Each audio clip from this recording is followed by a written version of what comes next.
ఈ multi level car parking ఇది ప్రభుత్వ ప్రైవేట్ భాగస్వామ్య విధానంలో నవం కంపెనీ వారు వారంతటి వారి ఖర్చుతో నిర్మించడం జరిగింది.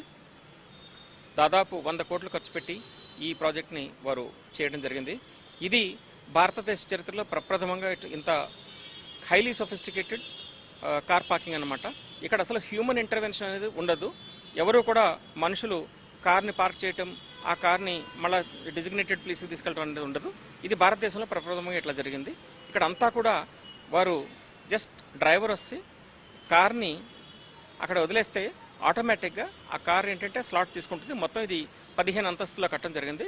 అందులో 10 అంతస్తులు దీనికి పార్కింగ్ కోసం, కొన్ని క్రింద కొన్ని పైన కేటాయించడం జరిగింది. ఒక 5 అంతస్తులు మాత్రం కమర్షియల్ యాక్టివిటీ, ఎందుకంటే ఇది ఇంత ఖర్చు పెట్టి వారితో చేశారు కాబట్టి మేము కేవలం ఒక అరెకరం భూమిని ఇవ్వడం జరిగిందనమాట ఈ ప్రాజెక్ట్ కట్టడం కోసం.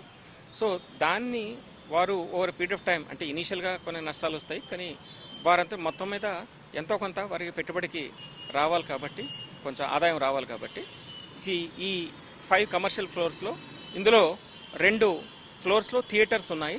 2 థియేటర్స్ ఉన్నాయి. ఆ 2 కూడా మంచి అత్యాధునికమైనటువంటి హైదరాబాద్లో ఇంతవరకు మీరు చూడనటువంటి థియేటర్స్ ఉన్నాయి.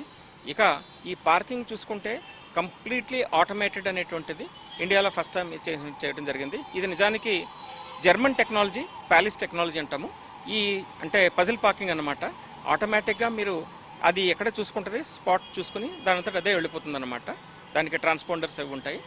సో అది ఈ టెక్నాలజీని తీసుకురావడం మొత్తం ప్రపంచంలోనే వారు ప్యాలిస్ వారు చేసినటువంటిది 5 నగరాల్లోనే ప్రపంచం అంతా ఉన్నాయి.